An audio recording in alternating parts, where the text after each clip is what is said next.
The pharmacist said, "Your wife's been picking up prenatal vitamins, but you had a vasectomy." The pharmacist pulled me aside and whispered this while I was picking up my blood pressure medication. I laughed awkwardly. "There must be a mistake.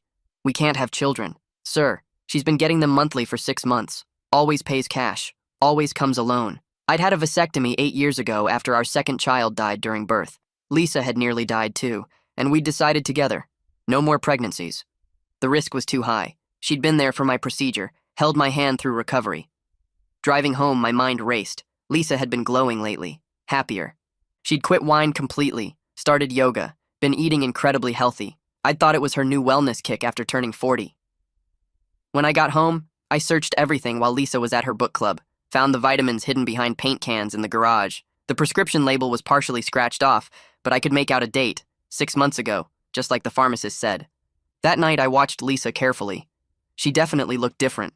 Fuller face, glowing skin. She kept touching her stomach unconsciously. How had I missed this? "Honey," I said at dinner, "maybe we should try for another baby." She dropped her water glass. It shattered on the floor. "What? You had a vasectomy?" We decided. Vasectomies can be reversed. "No," she said firmly. "We made that choice for good reasons." But her hand went to her stomach protectively as she said it. I called my urologist the next morning, confirming my vasectomy was still effective.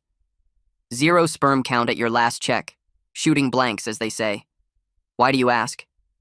That evening, I installed a tracker on Lisa's car. The next day, when she said she was going to yoga, the tracker showed her at an OB/GYN office across town. Not her regular doctor. She was there for 2 hours. When she came home, she was crying.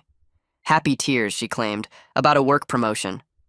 But I saw the ultrasound photo peeking out of her purse. I said nothing. 3 days later, she went to book club again. The tracker led me to an apartment complex downtown. I watched her enter Unit 338 with a casserole dish. Through the window, I saw her hand it to a man I didn't recognize. He hugged her, his hand lingering on her stomach. I was about to storm in when another woman appeared. Pregnant. Then another. And another. 5 pregnant women, all at different stages, all treating Lisa like their best friend. The man was serving them dinner like some bizarre polygamous family. I took photos and went home shaking. The next morning, after Lisa left for work, I searched deeper. Found a hidden folder on her laptop, password protected. It took me hours to crack it. Inside were contracts, legal documents, all signed by Lisa. She wasn't pregnant, she was managing pregnant women. The documents were surrogacy agreements, but not normal ones. These women were all carrying babies with the same father, the man from the apartment. But the genetic material documentation made me vomit. The eggs weren't from the surrogates. They were from one source, purchased from a fertility clinic. The seller was listed as L. Mitchell, Lisa Mitchell, my wife. She'd been selling her eggs and managing surrogate pregnancies for wealthy couples. The prenatal vitamins were to improve her egg quality for harvesting. Each successful pregnancy earned her $50,000. She'd already delivered 12 babies. I confronted her that night, throwing the contracts on the table. "It's not what you think," she said calmly. "You're selling our potential children." "No," she said. "I'm selling your actual children." "That's impossible. I had a vasectomy." She smiled coldly. "You had a vasectomy, but not the one you think." She pulled out medical records, my real vasectomy documents from 8 years ago. But they weren't for a vasectomy. They were for a surgical sperm extraction and cryogenic preservation. "The doctor is my cousin," she explained. "You thought you were getting sterilized. Instead, we extracted and froze enough sperm for hundreds of pregnancies. You signed consent forms thinking they were standard surgical papers." "That's illegal. That's assault." "Actually, check page 12 of what you signed. You gave me full reproductive rights to any stored genetic material in case of your death or incapacitation." "But I'm neither." She pulled out another document. "According to this psychiatric evaluation from 3 years ago, you've been declared mentally incompetent. Remember when you had that reaction to medication and blacked out for a week? You were actually in a psychiatric hold. I had you declared unfit." My world spun. "Our daughter, at book club." "There is no book club. I've been visiting your children. You have 18 of them now, all being raised by wealthy families who think they got anonymous donor sperm. But they all have your eyes, your smile." I reached for my phone to call the police, but Lisa was faster. "I wouldn't. Check your browser history. Check your sent emails." I looked. Hundreds of emails I didn't send, soliciting illegal services. Browser history full of illegal content, all time-stamped during my blackout 3 years ago. "You call the police, you go to prison. she said simply. Or you can keep taking your blood pressure medication and enjoy the comfortable life my business provides. That's when I realized my medication wasn't for blood pressure. The side effects I'd been having, memory gaps, confusion, docility, weren't side effects at all. How long? I asked. Since the beginning. Since our real son died. I blamed you for wanting another baby. So I decided to give you dozens. Just not how you expected. But the worst part was what she said next. Your parents know. They're customers. Your mother is raising your son. She paid premium for a grandchild that was actually blood-related. I sat frozen at the kitchen table, staring at Lisa as she calmly explained that my mother was raising my biological son. The medication fog in my brain made it hard to process, but the horror cut through clearly enough. My mother had paid $50,000 for a grandchild that was actually blood-related, and she'd been raising him for 3 years without me knowing. Lisa watched me carefully, probably looking for signs I might do something stupid like call the police or run. I forced my face to stay blank, nodding slowly like I was still too drugged to really understand. Inside, my mind was racing, but I knew I had to pretend compliance while I figured out what to do next. Lisa smiled and touched my hand, telling me everything would be fine as long as I kept taking my medication and didn't make trouble. I nodded again, playing the part of the compliant husband she'd created through years of drugging. She kissed my forehead and went upstairs to bed, leaving me sitting there with the contract still spread across the table. That night, I lay awake while Lisa slept peacefully beside me, and I started planning how to secretly reduce my medication dosage. Her breathing was deep and steady, completely relaxed, while I stared at the ceiling counting all the ways she'd violated me. Around 3 in the morning, I slipped out of bed and went to the bathroom where she kept my pill organizer. I took out tomorrow's evening pill and broke it in half over the sink, flushing one piece down the toilet. Then I put the remaining half back in the organizer. I'd been taking these pills for 3 years, trusting they were for blood pressure. The mental clarity that started returning over the next few days was both terrifying and empowering. Small things came back first, like remembering what I'd eaten for breakfast without having to check the trash. Then bigger things, like realizing I could follow conversations better and my thoughts didn't feel like they were moving through mud. By day 4, I understood just how much Lisa had been controlling my mind. I began palming half my evening pill each night and hiding the pieces in a small tear in the seam of the mattress on my side of the bed. Lisa never noticed because she was too busy with her business meetings and surrogate management. With clearer thinking, I started reviewing the evidence Lisa showed me more critically and noticed inconsistencies in the timestamps of the planted browser history. I waited until Lisa left for yoga one morning, then opened my laptop and checked the dates carefully. The illegal emails she claimed I sent were all timestamped during a weekend when I'd been at a work conference in Denver.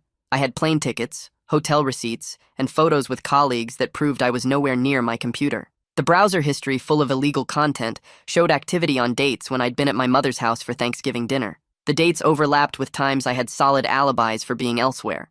I began documenting these discrepancies in a hidden note on my phone, creating a password-protected file that looked like a grocery list, but actually contained all the proof that Lisa had fabricated the evidence. Each inconsistency I found made me angrier, but also more hopeful. If I could prove the planted evidence was fake, maybe I could go to the police after all. Lisa announced she had a business trip to meet with potential clients and would be gone for 3 days. She told me this over dinner, watching my face carefully as she explained she'd be traveling to meet wealthy couples interested in her services. I maintained my usual docile demeanor while internally recognizing this was my opportunity to investigate more thoroughly. I nodded slowly and asked simple questions about when she'd be back, acting like I could barely follow the conversation.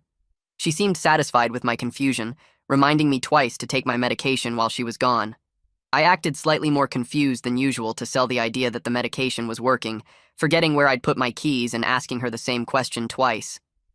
She left the next morning looking pleased that I was still under control, kissing me goodbye and reminding me again about my pills. The moment her car pulled out of the driveway, I stopped pretending. The morning after Lisa left, I drove to a store 3 towns over and bought a burner phone with cash. I'd found the name of a private investigator online during one of my clear-headed moments, someone who specialized in fraud cases. Back in my car, I dialed the number with shaking hands. A man answered on the second ring, his voice professional but warm. I explained my situation carefully, watching for signs he thought I was delusional, but he just listened quietly and asked specific questions about the medical fraud and planted evidence. He told me his name was Rajesh Dominguez and that he'd handled cases involving medical coercion before. He listened without judgment and agreed to meet at a coffee shop across town in 2 hours. I spent those 2 hours driving around aimlessly, checking my mirrors constantly to make sure I wasn't being followed, before finally parking at the coffee shop. Rajesh was already there, a middle-aged man with kind eyes and a serious expression. We sat in a back corner booth where no one could overhear. Rajesh reviewed the contracts and medical documents I'd secretly photographed over the past week, zooming in on details and taking notes. His face grew darker as he read through the fake vasectomy paperwork and the psychiatric evaluation documents. He confirmed that what Lisa did constituted multiple crimes, including medical fraud and reproductive coercion. The sperm extraction without real consent was assault. The drugging was poisoning. The fake psychiatric hold was kidnapping. He explained that the planted evidence complicated things, but wasn't insurmountable if we built a strong countercase. We needed to prove the timestamps were false, and that I had alibis for when the illegal activity supposedly occurred. His validation that I wasn't crazy gave me the first real hope I'd felt in years. Someone believed me. Someone with professional experience saw exactly what Lisa had done and confirmed it was criminal. We talked for 3 hours, planning how to gather more evidence without alerting Lisa. Rajesh told me to document everything, photograph every paper I could find, and keep reducing my medication so my mind would stay clear. I decided to visit my mother unannounced, needing to see if Lisa's claim about her raising my biological son was true. The drive to my mother's house took 40 minutes, and I rehearsed what I'd say the entire way. When I knocked on her door, she looked surprised but happy to see me. Then I heard a child's voice from inside, asking who was at the door. My mother's face went pale as a 3-year-old boy came running to see who'd arrived. I found her at home with this little boy who had my exact eye color and facial structure. He had the same cowlick on the left side of his head that I'd always hated about my own hair. The same slightly crooked front tooth. The same way of tilting his head when he was curious. The shock of seeing my own features reflected in this child I never knew existed nearly broke my composure. He stared up at me with interest, asking my mother who I was. She told him I was an old friend and sent him to play in the other room. Her hands were shaking. My mother realized I know the truth and broke down crying right there in her entryway. She sank onto the stairs and covered her face, sobbing about how sorry she was. Between gasps, she explained that Lisa had approached her 3 years ago with an opportunity. Lisa told her I had donated sperm before our marriage, back in college when I needed money. She said I'd always felt guilty about those donations and worried about unknown children out there. Lisa claimed she could arrange for my mother to adopt one of those children, giving her a grandchild who was actually blood-related. She paid $50,000 and signed confidentiality agreements, promising never to tell me because Lisa said I'd be upset about the adoption. My mother had believed every word because it came from Lisa, her trusted daughter-in-law who she'd known for 12 years. I saw she was another victim of Lisa's manipulation, though her complicity still stung deeply. She'd been raising my son for 3 years, watching him grow, and never once questioned whether I deserved to know. Part of me wanted to scream at her for being so gullible, but looking at her broken expression, I knew Lisa had played her perfectly. Back home, I carefully searched for where Lisa might keep original documents related to the psychiatric hold and incompetency declaration. I started in her home office, going through every file in her desk, but found nothing. Then I checked our bedroom, looking in boxes at the top of the closet. Still nothing. Finally, I went to the garage and started searching behind old storage boxes and paint supplies. I found a locked file box in the back corner, hidden behind 3 gallons of paint we'd bought years ago for a project we never finished. The box was small but heavy, made of metal with a combination lock. I photographed the lock from multiple angles and sent the images to Rajesh using my burner phone. He texted back within minutes saying he could get it open without leaving evidence of tampering. We arranged for him to come over the next morning while Lisa was still away. Rajesh arrived at 9 the next morning with a small toolkit and got to work on the lock immediately. It took him 20 minutes of careful manipulation before the lock clicked open. Inside were files that made my stomach turn.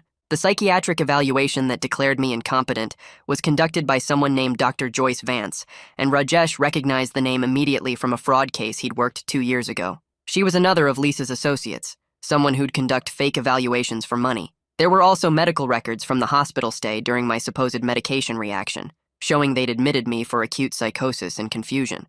But attached to those records was a toxicology report that Lisa had somehow kept from being filed officially.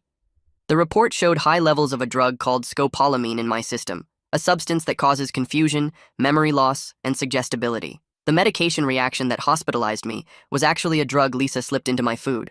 Everything was orchestrated to create the legal framework for her control. Rajesh photographed every single page while I stood there shaking with rage. He told me this evidence was exactly what we needed to prove Lisa had systematically destroyed my autonomy and built a cage around me using fake medical documents and strategic drugging.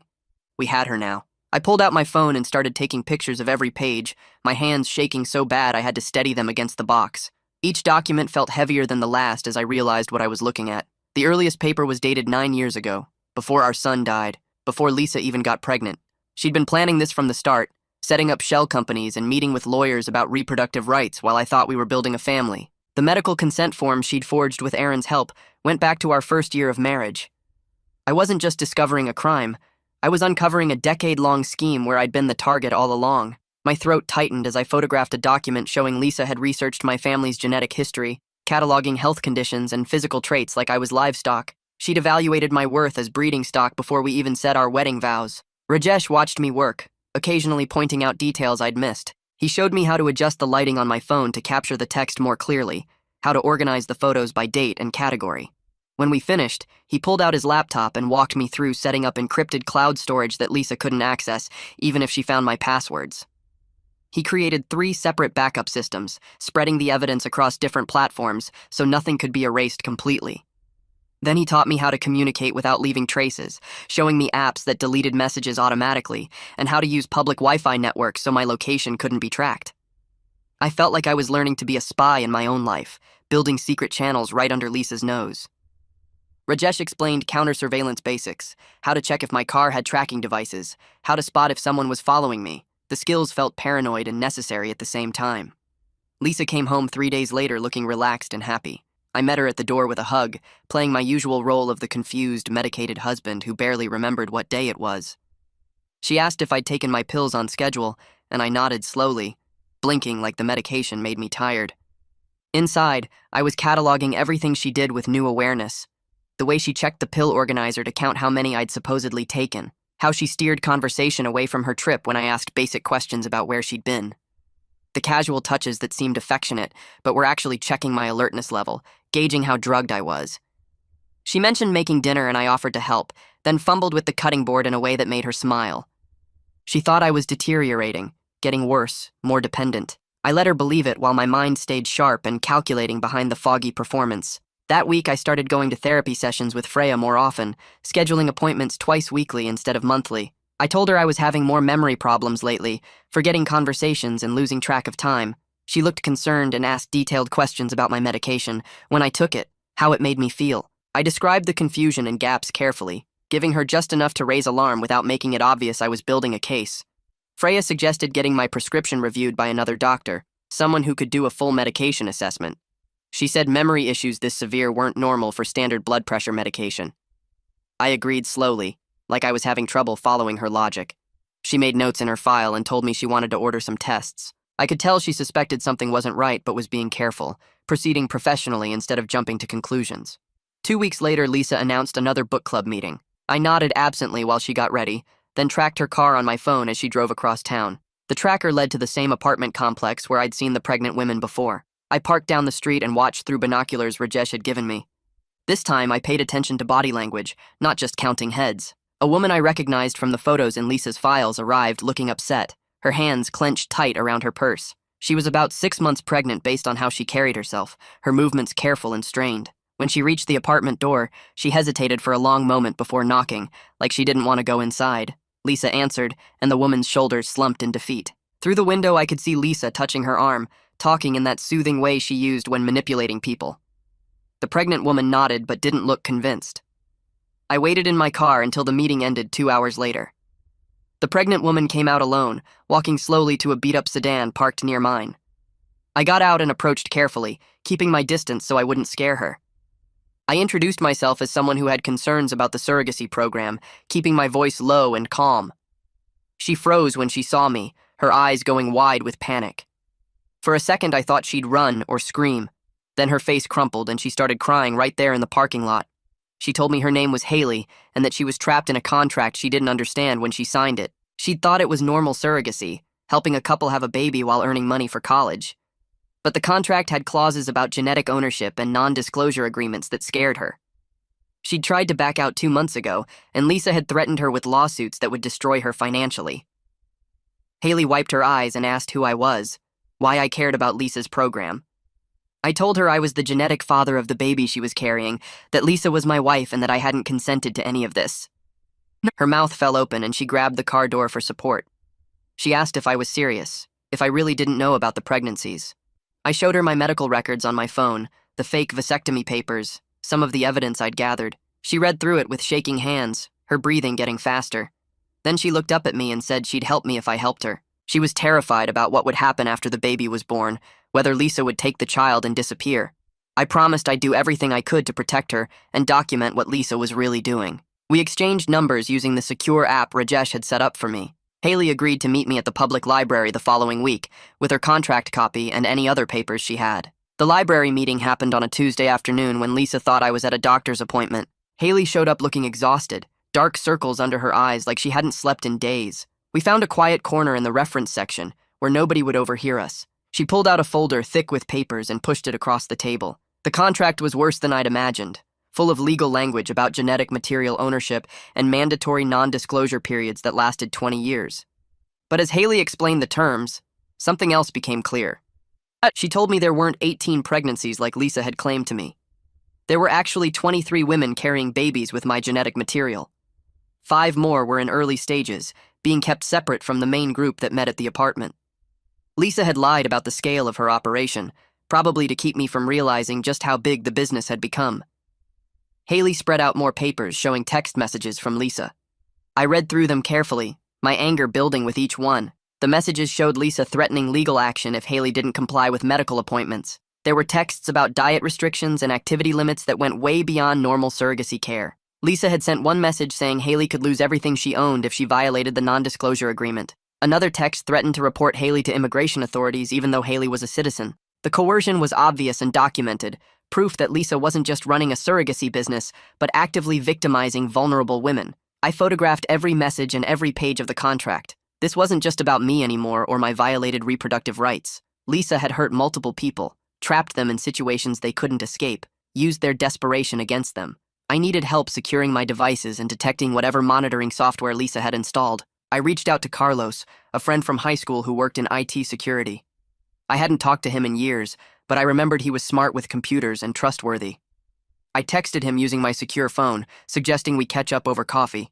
We met at a chain restaurant near his office where the Wi-Fi was public and unsecured. I kept the conversation casual at first, asking about his job and his family. Then I mentioned having some concerns about my laptop security, wondering if he knew ways to check for monitoring software. Carlos looked at me carefully, his expression shifting from friendly to professional. He asked a few pointed questions about what kind of monitoring I suspected.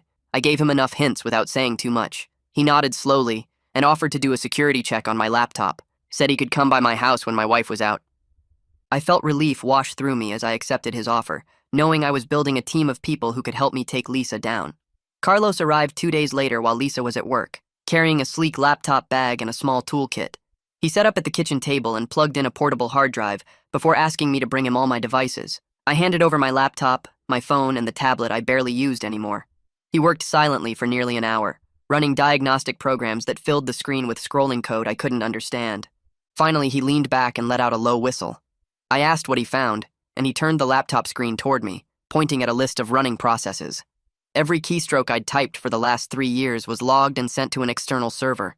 Every website I visited, every file I opened, every password I entered. The spyware was professional grade, the kind used by corporations to monitor employees or private investigators to track targets. He showed me the GPS tracking that pinged my location every 5 minutes, creating a detailed map of everywhere I'd been. The camera and microphone could be activated remotely without any indicator light. Lisa had been watching and listening to everything, probably for years. Carlos asked if I wanted him to remove it, and I almost said yes before stopping myself. If Lisa noticed the spyware was gone, she'd know I was onto her surveillance. Instead, I asked if he could create a hidden partition, something that looked normal on the surface but let me work privately.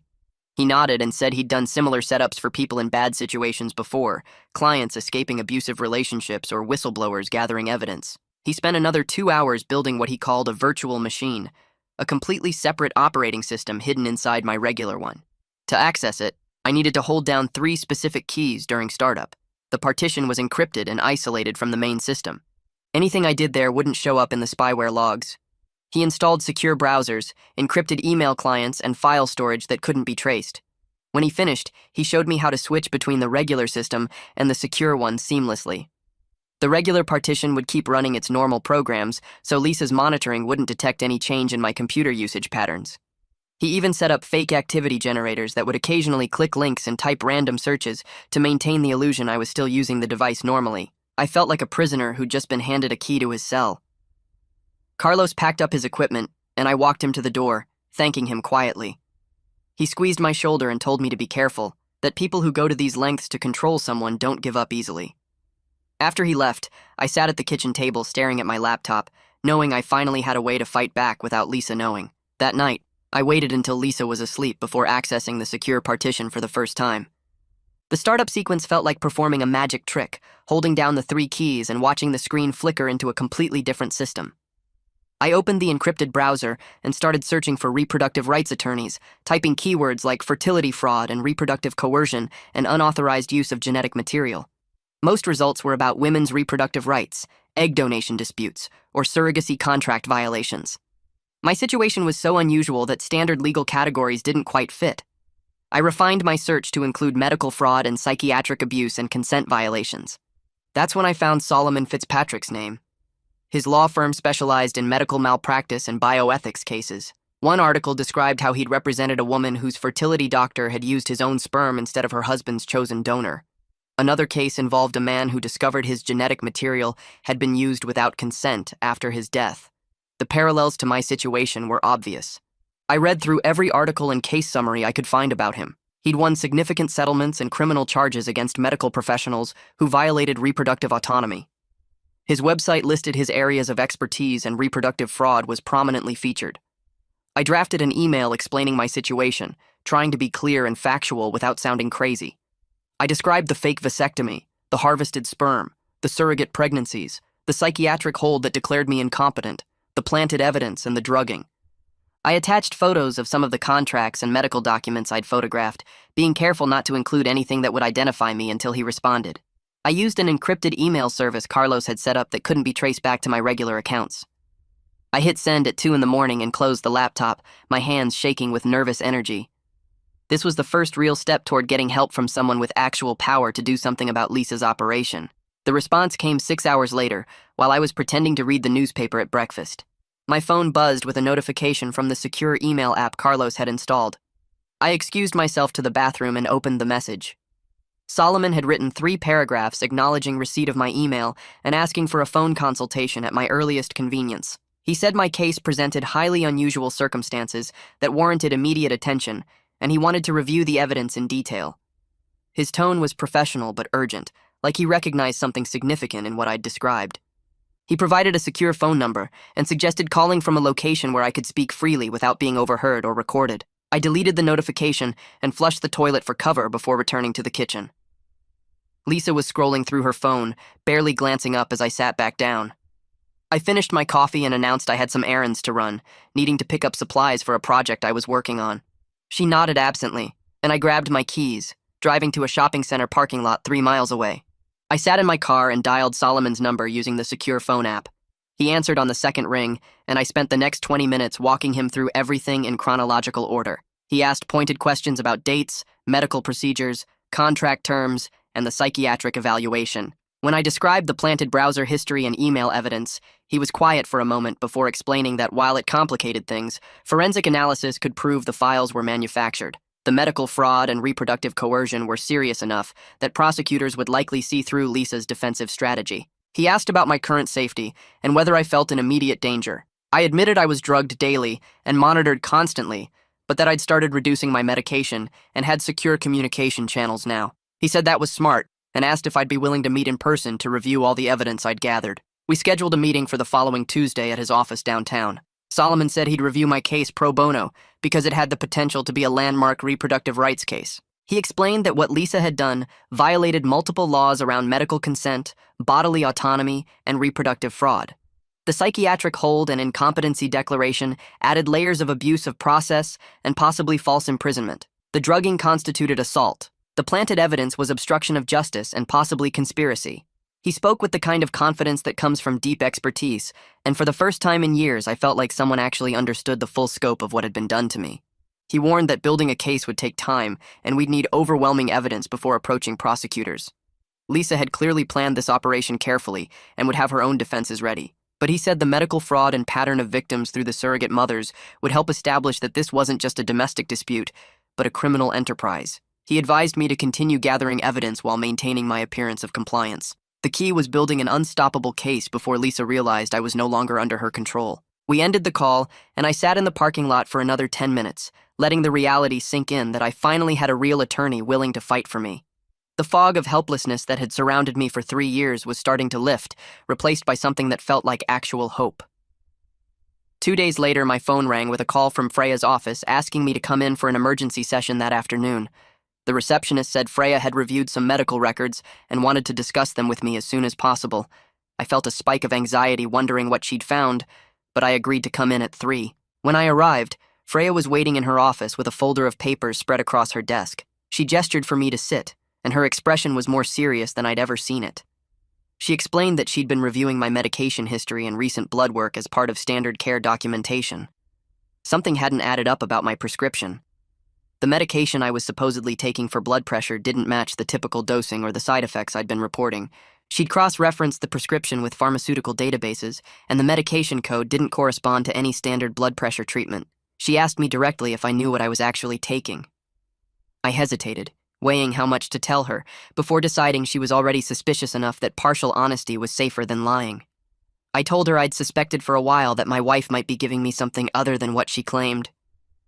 Freya nodded slowly and said she wanted to run independent testing on my blood to determine exactly what substances were in my system. She explained it gently, but her professional concern was obvious.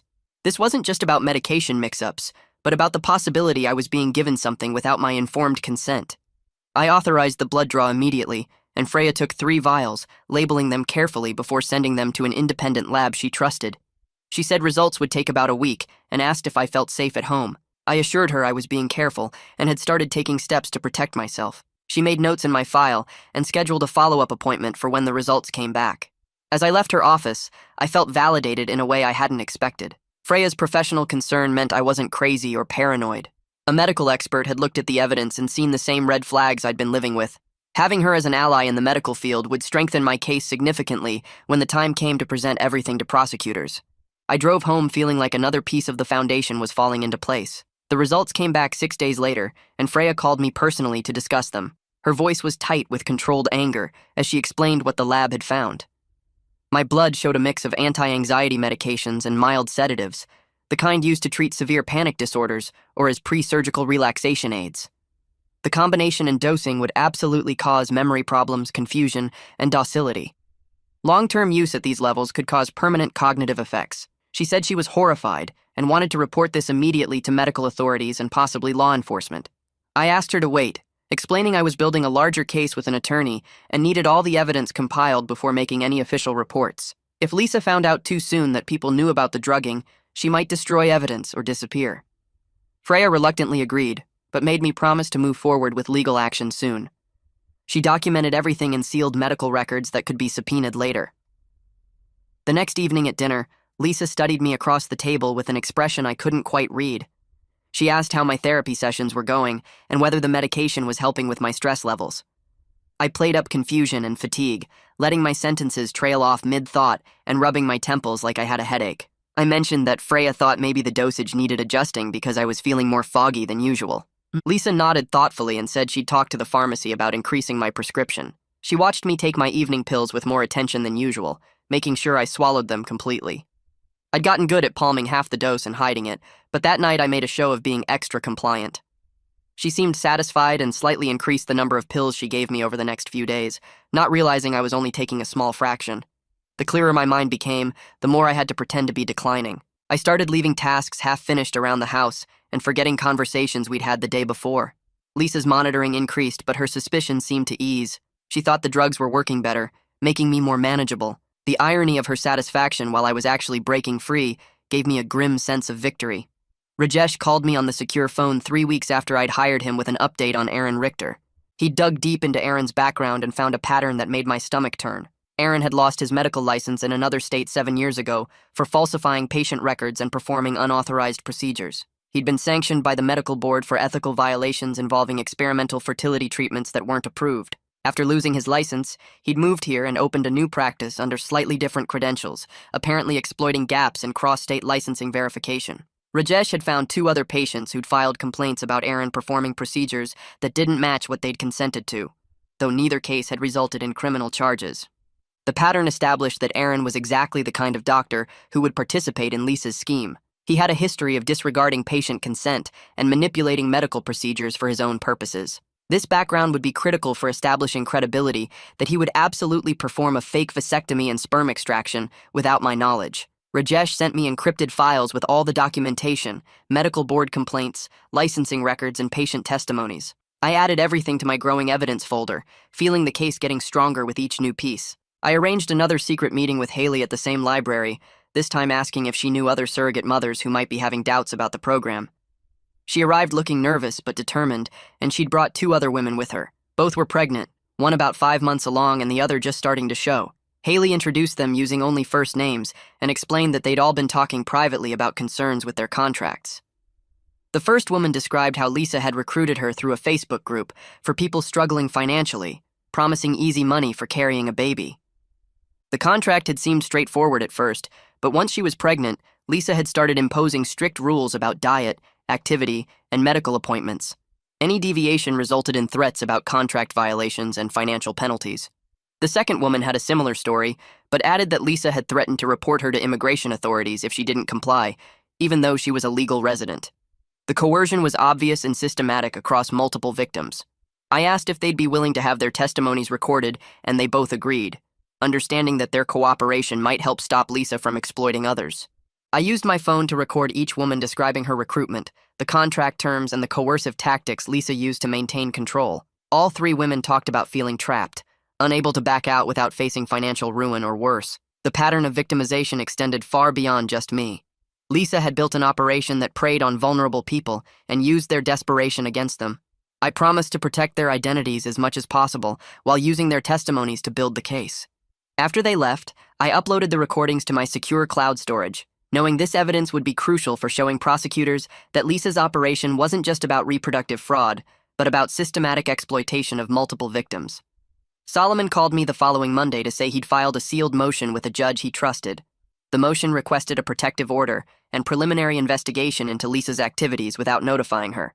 Sealed filings meant Lisa wouldn't be alerted that legal action was beginning until we were ready to move forward with the full case. The judge had reviewed the evidence summaries Solomon provided and agreed there was sufficient cause for concern to warrant a confidential investigation. Solomon explained that this was a critical step because it meant the legal system was now formally involved, even if quietly. Prosecutors would begin reviewing the evidence and determining what charges to file. The sealed nature protected me from retaliation while the investigation proceeded. He said we were probably looking at another 4 to 6 weeks before everything would come together for arrests and formal charges. During that time, I needed to continue gathering evidence and maintaining my appearance of being under Lisa's control. The legal machinery was finally turning in my favor, slowly but inevitably. I felt the weight of 3 years of helplessness starting to shift, replaced by the knowledge that people with actual authority were now working to hold Lisa accountable for what she'd done. I drove to my mother's house 3 days later, needing to see my son again and have the conversation I'd been avoiding. She opened the door with a smile that faded when she saw my face. The boy was playing with blocks in the living room, his dark hair falling across his forehead exactly like mine did at that age. I watched him stack the blocks carefully, his little tongue poking out in concentration, and felt my chest tighten. My mother sat beside me on the couch, her hands folded in her lap. I told her everything, keeping my voice low so the boy wouldn't hear. The fake vasectomy, the drugging, the planted evidence, the 23 pregnancies. She went pale, her hands starting to shake. She kept looking at the boy, and then back at me, her eyes filling with tears. Lisa had told her I'd donated sperm before our marriage, that this was a gift I'd wanted to give. My mother had believed she was helping fulfill my wishes, not participating in reproductive fraud. She started crying, covering her mouth with her hand. I asked if she would testify about what Lisa had told her, about the $50,000 she'd paid, about the confidentiality agreements. She nodded, still crying, and reached for my hand. The boy looked up from his blocks and asked if Grandma was sad. I went over and sat on the floor with him, helping him build a tower while my mother composed herself. He chattered about preschool and his friends, completely unaware that his entire existence was built on lies and manipulation. When it was time to leave, he hugged me without hesitation, calling me the nice man who visits sometimes. My mother walked me to the door and promised she would do whatever was needed to help. I drove home feeling like my heart had been put through a shredder. Carlos met me at a coffee shop the next afternoon, bringing a laptop and a small black device I didn't recognize. He explained the dead man's switch concept while sketching a diagram on a napkin. If I didn't check in with a secure server every 48 hours, the system would automatically send encrypted files to multiple recipients. Law enforcement, media outlets, backup attorneys, even some advocacy organizations. Everything would go public if Lisa tried to have me recommitted or worse. Carlos spent 2 hours setting it up on my secure partition, walking me through the check-in process until I could do it without thinking. He made me practice on a dummy system, timing how long it took. The insurance policy felt like putting on armor after years of fighting naked. I finally had leverage, something to protect me if Lisa realized I was no longer under her control. Carlos also gave me a second burner phone with a panic button that would trigger the immediate release if I was in danger. I tested it once, watching the confirmation flash on the screen, then carefully disabled the actual send function. Just knowing I had that option made me breathe easier. I got home that evening to find Lisa sitting at the kitchen table with a strange expression on her face.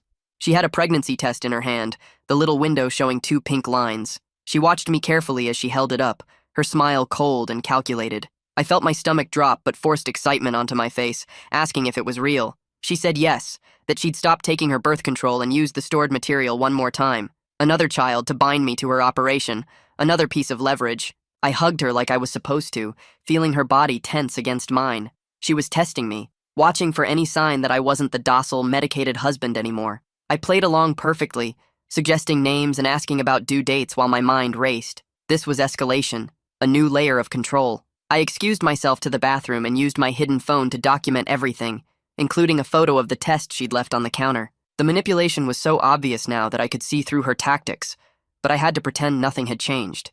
That night, I lay awake beside her, wondering if she was really pregnant or if this was another manipulation. Either way, it was coercion, another attempt to trap me. Rajesh called 2 days later with news about the psychiatric evaluator who'd declared me incompetent. He'd pulled the professional records and found a pattern of disciplinary actions going back 15 years. Ethics violations, complaints from patients, sanctions from the state medical board. The man had been suspended twice and was currently on probation. His credibility was already damaged in professional circles, which meant his evaluation of me would be easier to challenge. Rajesh sent me the full report, page after page of documented misconduct. Every piece of evidence we gathered made Lisa's trap look more obviously fake.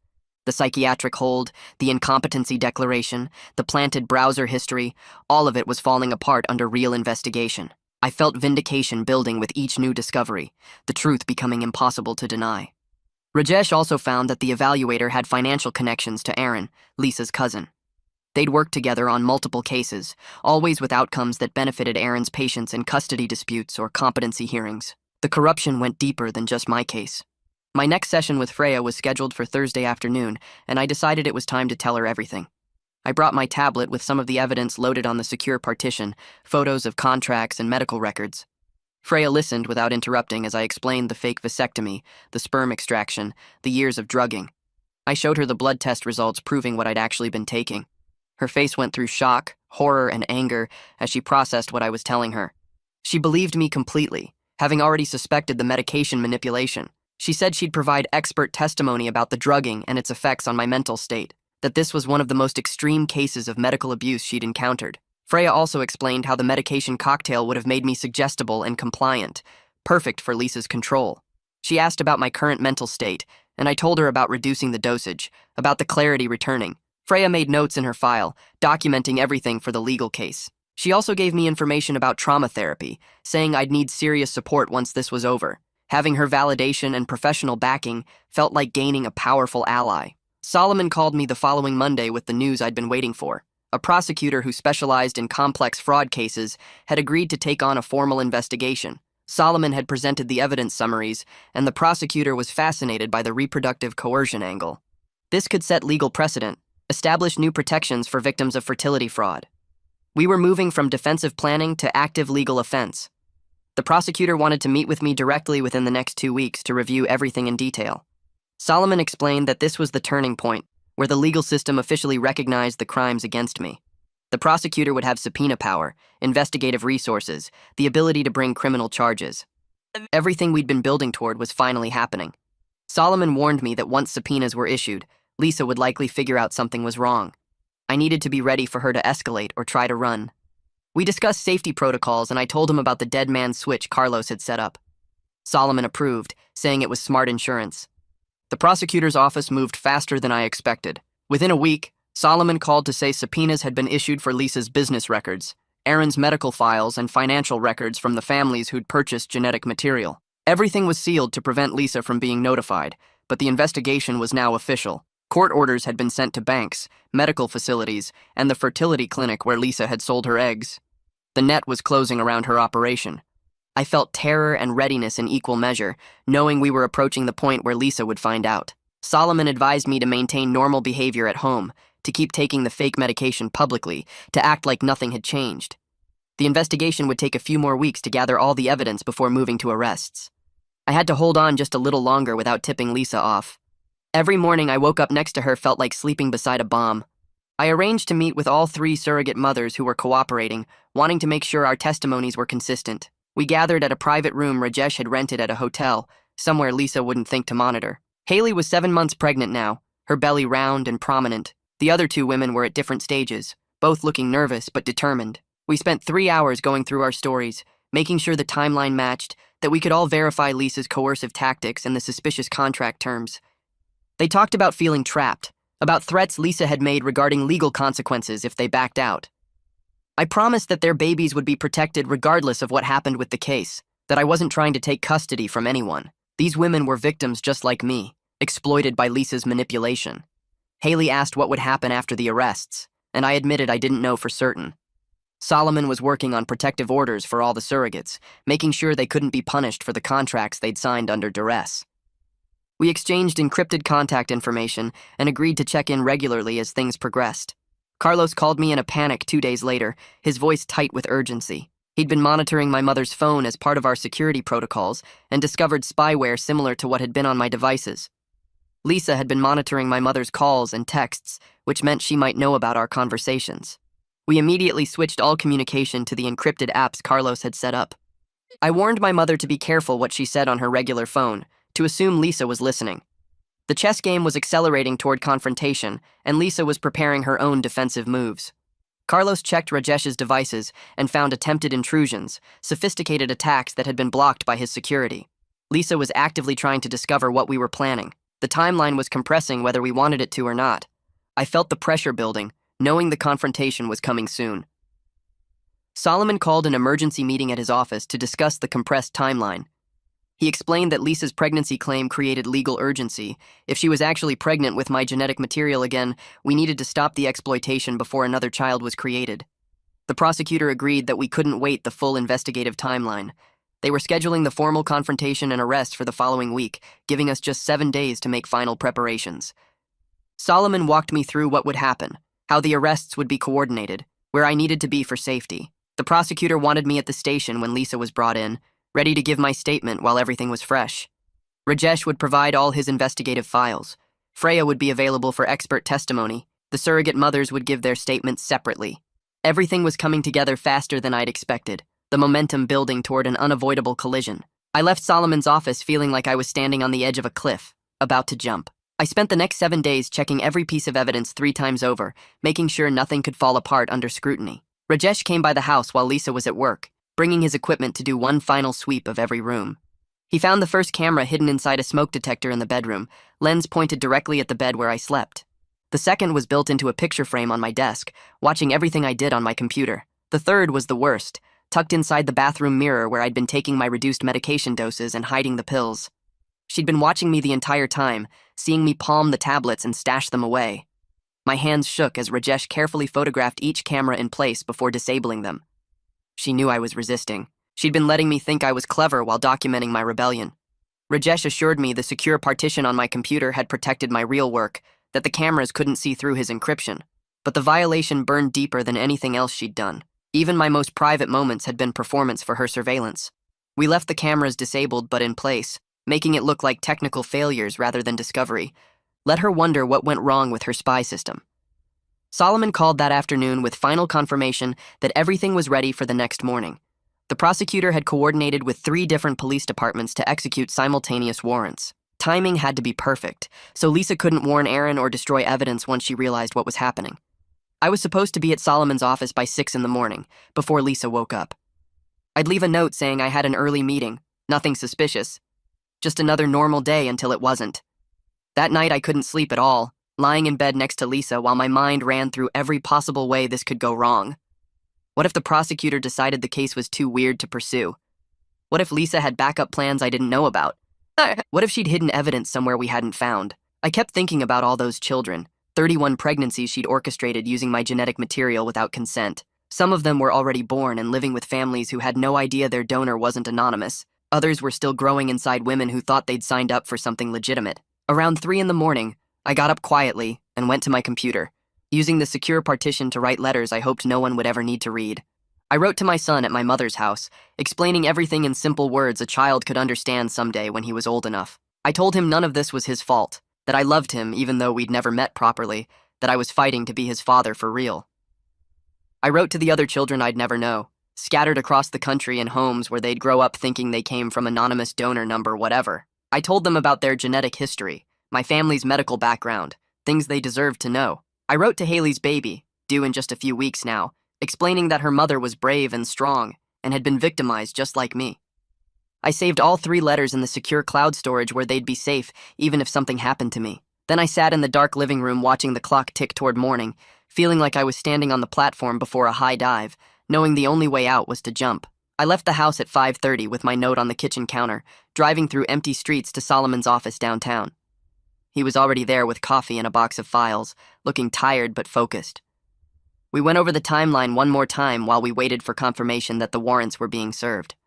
At exactly 7 o'clock, Solomon's phone buzzed with a text from the prosecutor. It was happening. Police were at Lisa's apartment complex right now, at Aaron's clinic, and at our house where Lisa would be waking up to find officers with a search warrant. I sat in Solomon's conference room watching the morning light spread across the city, knowing that somewhere out there the careful trap I'd built was finally springing shut. The relief was so strong it made me dizzy, but it mixed with this sick feeling in my stomach because I knew how much damage had already been done that could never be fixed. All those children existed because Lisa had stolen my genetic material and sold it. All those families had been lied to about where their babies came from. All those years I'd been drugged and controlled, losing pieces of myself I'd never get back. Legal justice was happening, but it couldn't undo any of that. Solomon's phone kept buzzing with updates from the prosecutor. Lisa had been found at the apartment complex like we'd predicted, arriving for a meeting with the surrogate mothers. She'd tried to run when she saw the police cars, but they'd blocked the exits. Aaron was at his clinic preparing for his first appointment of the day when officers walked in with handcuffs. Both of them were being transported to the station for booking and questioning. The police found everything at the apartment complex, boxes and boxes of records Lisa had been stupid enough to keep in physical form. Financial ledgers showing every payment, every contract, every transaction in her operation. The prosecutor sent Solomon a preliminary count, and my stomach dropped when I saw the number. 31 active pregnancies, not the 23 we documented. 8 more women we hadn't even known about, all carrying babies with my genetic material. Lisa's business was even bigger than our investigation had uncovered. She'd been running this operation for 8 years, since right after our son died, building it larger and more complex every year. The revenue totals made me sick. Over $2 million she'd made selling my children to families who thought they were getting anonymous donor sperm. $2 million from violating my body and autonomy, from stealing my genetic material and using it without consent. The prosecutor texted that they were charging her with medical fraud, reproductive coercion, drugging, falsifying records, operating an unlicensed fertility business, and about a dozen other crimes I couldn't even process. Aaron was getting arrested at his clinic, officers walking him out in handcuffs past waiting patients who had no idea their doctor had been performing fake surgeries and real sperm extractions for years. Constance was being brought in for questioning too, the prosecutor suspecting she'd helped falsify medical records and manage the business side of Lisa's operation. I felt this rush of vindication watching the people who'd violated me face actual consequences. They weren't going to walk away from this. They weren't going to keep destroying lives. The system was finally working the way it was supposed to, protecting victims instead of enabling abusers. Solomon drove me to the police station where I spent 4 hours giving my formal statement to prosecutors, walking them through the entire timeline from that day 8 years ago when I thought I was getting a vasectomy. I explained how Aaron had performed sperm extraction instead, how Lisa had me declared mentally incompetent during a forced psychiatric hold, how she'd been drugging me for years to keep me compliant. I showed them Freya's medical analysis of my blood work proving I'd been given sedatives instead of blood pressure medication. I showed them the financial records Rajesh had copied, the contracts with surrogate mothers, the fake medical documents. The prosecutors recorded everything, taking notes and asking questions that showed they understood how serious this was. They brought in a forensic tech who analyzed my laptop right there in the interview room, proving that the planted browser history had been created while I was provably elsewhere. The timestamps on the files didn't match my actual location data from my phone, my credit card transactions, security footage from my workplace. Lisa's defensive trap fell apart under basic technical scrutiny. She'd been so confident in her control over me that she'd gotten sloppy with the details. The tech explained to the prosecutors that the files were created using remote access software, someone else controlling my computer while I wasn't home. They could trace it back to Lisa's devices, prove she'd planted everything. My credibility was solid. Freya arrived around noon to give her expert testimony about the medication manipulation and its effects on memory and cognition. She'd brought detailed medical records showing the progression of my symptoms, how they'd worsened over the years as Lisa increased my dosage. She explained to the prosecutors that what Lisa had done constituted medical abuse and chemical restraint, keeping me docile and confused so I couldn't resist or escape. Rajesh provided all his investigative files, the surveillance photos, the financial tracking, the interviews with surrogate mothers.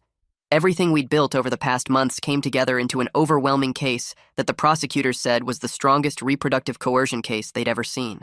The story broke on local news that afternoon, while I was still at the police station, and my phone started exploding with calls and messages I couldn't bring myself to answer. The media had gotten hold of the basic facts and were running with headlines about illegal surrogacy and reproductive fraud. I felt horrified seeing my private violation become public entertainment, but Solomon reminded me that publicity would help. Other victims would come forward. Other families would learn the truth about where their children came from. The exposure would prevent Lisa from ever doing this again to anyone else. By evening, 3 more families had contacted the prosecutor's office, shocked and angry after seeing the news and recognizing details that matched their own surrogacy arrangements. They'd paid Lisa's operation for sperm they thought came from an anonymous donor, never knowing it was actually from me, obtained without my consent. The victim count kept climbing. Each new family that came forward represented another child with my genetic material, another piece of my biology scattered across the country without my knowledge or permission. The prosecutors told me they were opening a victim assistance program to help all the families navigate the legal and emotional aftermath. They were setting up DNA testing to confirm parentage, counseling services for the children who'd eventually learn the truth, legal support for families who wanted to pursue civil cases against Lisa.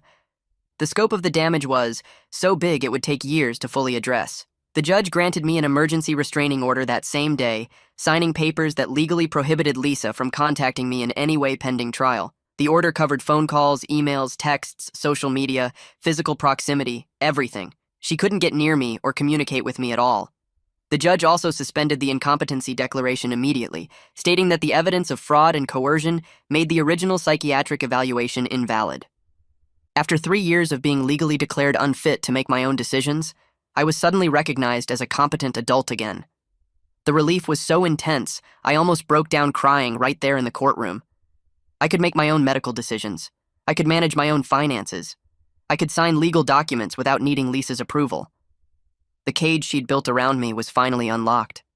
Solomon walked me through what came next, the preliminary hearings and grand jury and eventual trial that would take months to unfold. He warned me that Lisa's defense attorneys would try every tactic to discredit me, to make me look unstable or vindictive. But the evidence was too strong. The medical fraud was documented. The drugging was proven. The financial records showed clear criminal enterprise. We had her, truly had her, in ways that would stand up to any defense strategy. I went home that night to an empty house, Lisa's belongings still scattered everywhere like she'd just stepped out and would return any minute. But she wouldn't. She was in jail awaiting arraignment, and I was free for the first time in 8 years. My mother called the next morning asking if she could bring my son to meet me officially, not just the awkward visit where I discovered the truth, but a real introduction as his father. I said yes immediately, then spent 2 hours cleaning the house and panicking about what to say to a 3-year-old who didn't know me at all. They arrived around noon, my mother looking nervous and my son hiding behind her legs until she coaxed him forward. He had my eyes, my exact eye color and shape, and seeing my own features reflected in his small face made my chest tight. I knelt down to his level and introduced myself, and he studied me seriously before asking if I had any trucks to play with. We spent the afternoon on the living room floor with his toy collection, building roads and crashing vehicles while my mother watched with tears running down her face. He was warm and affectionate once he relaxed, climbing into my lap and chattering about his preschool friends and his favorite cartoon. The connection felt natural despite the bizarre circumstances of his creation and placement. He was my son, genetically, and now hopefully legally. My mother explained that she wanted me to have full custody, that she'd only taken him because Lisa convinced her it was what I wanted. She'd been lied to, just like everyone else. We agreed to start the legal process immediately, working with Solomon to establish my parental rights and transition custody gradually so my son wouldn't be traumatized by sudden changes. The courts would be sympathetic, given how he was conceived and placed, the clear fraud and coercion involved. He deserved stability and a real relationship with his biological father, not the manufactured arrangement Lisa had created. Haley went into labor 2 weeks after Lisa's arrest, calling me from the hospital in a panic because her contracting family had backed out after learning the truth about the genetic material. She was alone and scared and about to give birth to a baby whose legal status was completely unclear. I drove to the hospital immediately, arriving just as she was moved to a delivery room. I stayed in the waiting area while she labored, checking my phone obsessively for updates. 7 hours later, a nurse came out to tell me Haley had delivered a healthy baby girl and was asking for me. I went into the recovery room and saw Haley holding this tiny infant with a full head of dark hair, and the complexity of the situation hit me all over again. This baby had my genetic material, but Haley was her mother in every way that mattered. She'd carried her for 9 months, gone through labor, would raise her and love her. The invalid contract didn't change any of that. Haley looked exhausted but peaceful, and she asked me what I wanted to do about custody. I told her the truth, that I wasn't trying to take her child away.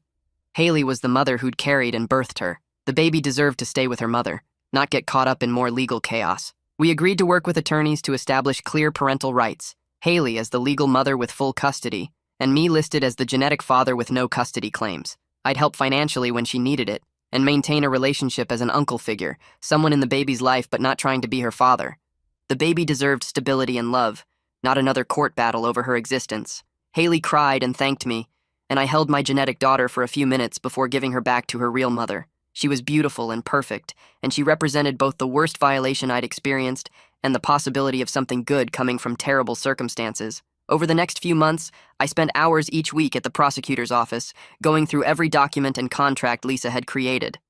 The lead prosecutor was a woman in her 50s who specialized in medical fraud cases, and she treated me with a kind of careful respect that I appreciated. She never acted like I was weak or broken, just someone who'd been victimized by a complicated crime. We built the case piece by piece, organizing evidence into categories: medical fraud, reproductive coercion, drugging, falsified psychiatric records, operating an unlicensed fertility business. Each charge had its own stack of documentation, witness statements, financial records. The legal complexity was overwhelming at first, but breaking it down into specific crimes made it feel manageable. Aaron's medical files showed the fake vasectomy procedure in detail, with my signed consent forms that looked legitimate, but contained hidden language about sperm extraction. Lisa's business records documented every surrogate arrangement, every payment, every genetic material transaction. The bank statements showed over $2 million flowing through accounts I never knew existed. The evidence was so thorough that the prosecutors kept saying they'd never seen a case this well documented. I felt a grim satisfaction knowing that Lisa's own meticulous record-keeping would be what destroyed her. I started therapy with a trauma specialist named Dr. Lindqvist 3 times a week, working through everything that had happened. The first few sessions were just me sitting there trying to find words for the violation I felt. Dr. Lindqvist was patient, never pushing, just letting me process at my own pace.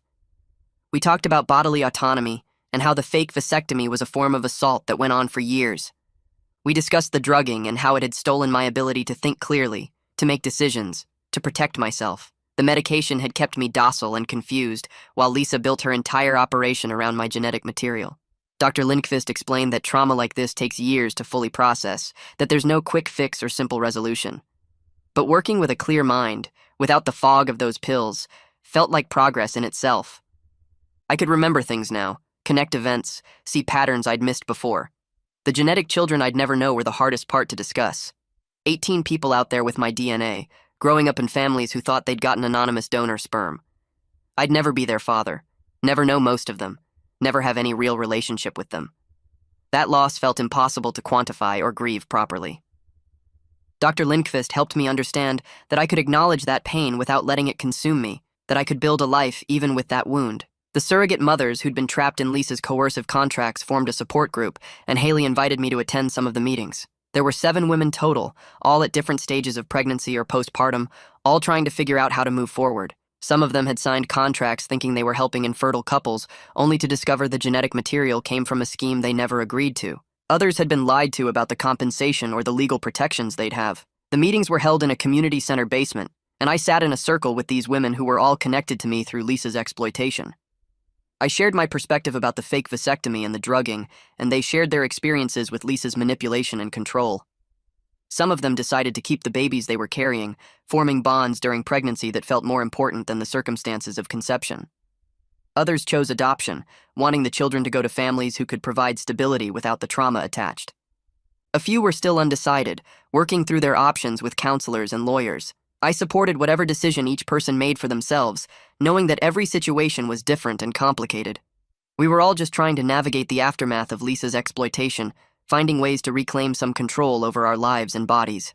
8 months after Lisa's arrest, her trial began at the county courthouse. I arrived early that first morning, dressed in a suit that felt too formal, my hands shaking as I walked through security. The courtroom was smaller than I expected, with wooden benches and fluorescent lights that made everything feel sterile and official. Lisa sat at the defense table in a gray suit, her hair pulled back, looking calm and composed like she was attending a business meeting. Seeing her there, knowing she couldn't control me anymore, was both terrifying and empowering. I testified for 2 full days, walking the jury through everything from the fake vasectomy to the drugging to the systematic violation of my reproductive rights. The prosecutor asked detailed questions about the medical procedure, making me describe how I'd believed I was getting sterilized while they were actually extracting sperm. I explained the medication that kept me docile and confused, the memory gaps, the years of not understanding what was happening to my own body. I described finding the contracts and realizing Lisa had been selling my genetic material to create children I'd never know. The jury listened with expressions that shifted from confusion to horror as they understood the full scope of what she'd done. Some of them looked at Lisa with open disgust, while others just stared at me with something like pity. During cross-examination, Lisa's attorney tried to suggest I'd known about the sperm extraction, that I'd been a willing participant who changed my mind later. But the medical records were clear, and my testimony about the drugging was backed up by Dr. Lindqvist's evaluation and the blood tests Freya had ordered. By the end of my testimony, I felt drained but vindicated, knowing I'd told the truth clearly and completely. Aaron Richter took a plea deal 3 weeks into the trial, agreeing to testify against Lisa in exchange for a reduced sentence. He walked into the courtroom looking older than I remembered, his face gray and tired.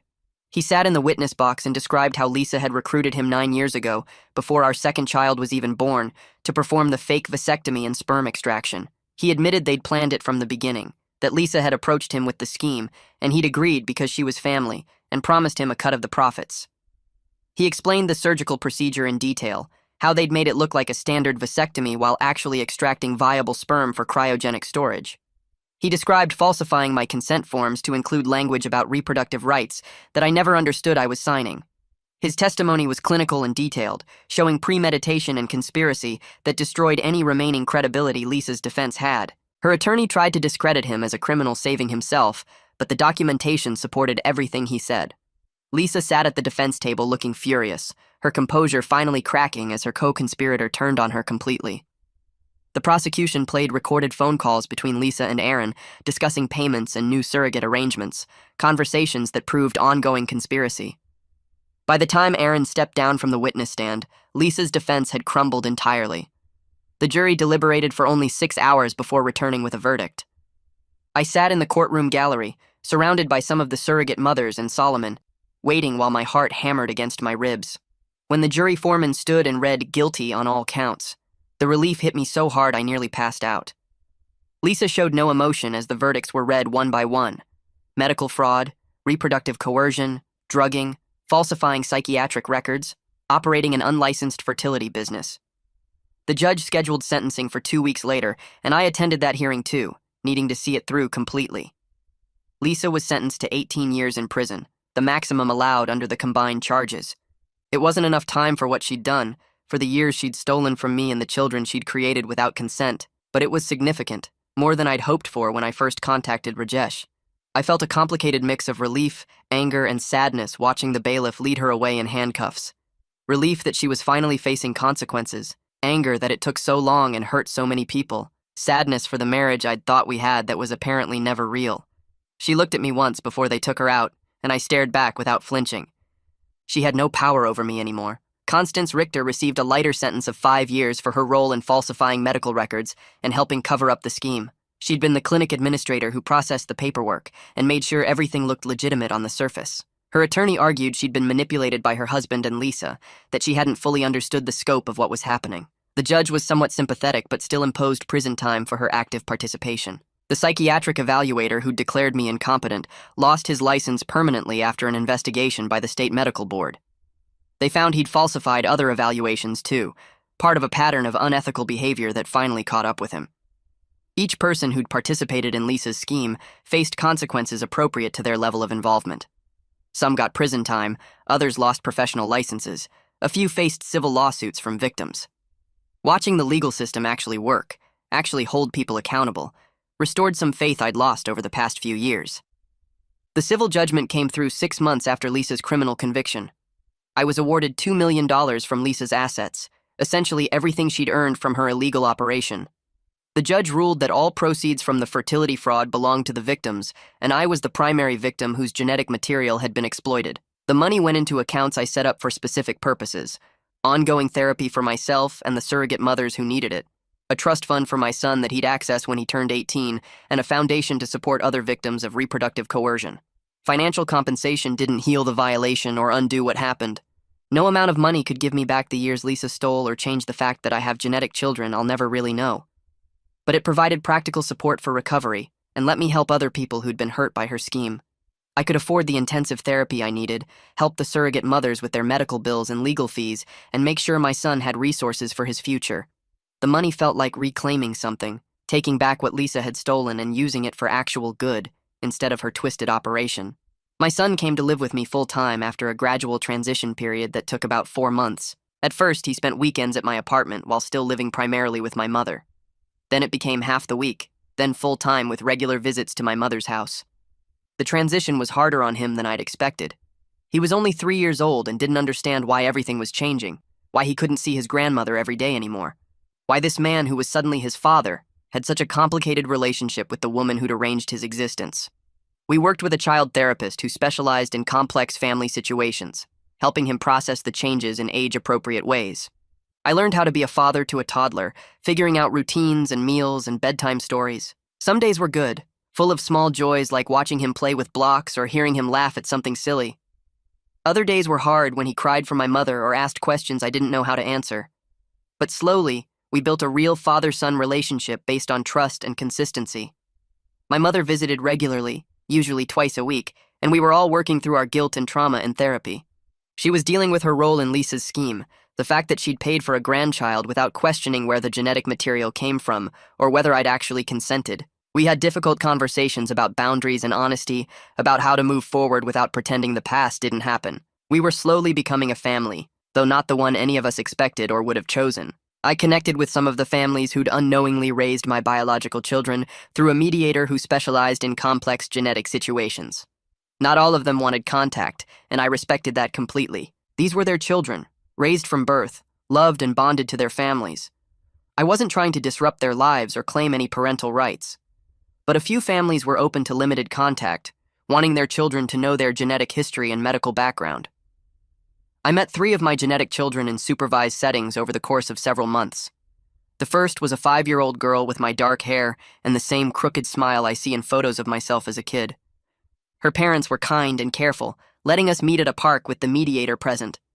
She played on the swings while I talked with her parents about family medical history and answered their questions about the situation. The second was a 7-year-old boy who loved dinosaurs and had my exact eye color. His family invited me to their home for a short visit, and we spent an hour looking at his dinosaur collection while his parents watched carefully. The third was a toddler, barely 2 years old, who wouldn't remember this meeting, but whose parents wanted documentation of the genetic connection for future reference. Each meeting was surreal and emotional in different ways. These children had my DNA but weren't my children in any real sense. I wasn't their father, wasn't trying to be, couldn't be even if I wanted to. They had parents who loved them and lives that didn't include me.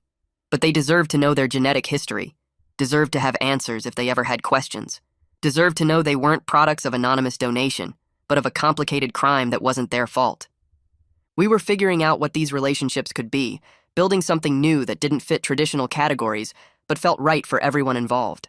Haley sent me a photo of her daughter's first birthday party, the little girl smashing her face into a pink frosted cake while wearing a tiny crown. I smiled at my phone and transferred money into Haley's account for daycare expenses, something I'd been doing monthly since the baby was born. We met for coffee every few weeks at a place halfway between our homes, and she'd update me on developmental milestones while I showed her pictures of my son. The relationship worked because we'd both survived something horrible together and came out the other side wanting to help each other heal rather than run away from the reminder. Her daughter called me uncle at Haley's suggestion, and I brought presents for birthdays and holidays, careful never to overstep but always available when needed.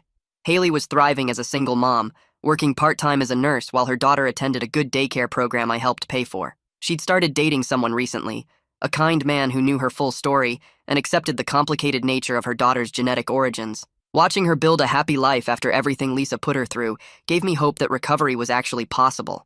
Carlos came over on a Saturday morning with 3 boxes of new electronics and spent 6 hours setting up what he called my digital fortress. He installed encrypted phones, configured secure email systems, and built custom privacy protections into every device I owned. I watched him work and felt grateful to have a friend with these specific skills, someone who understood that my paranoia about technology wasn't irrational but necessary after years of surveillance.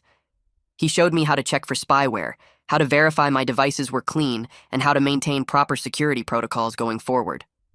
The violation of having every keystroke monitored for years had left scars that would probably never fully heal. But Carlos's patient teaching helped me trust technology again with proper safeguards in place. He refused payment for any of it, saying that helping me reclaim my privacy was payment enough for their friendship.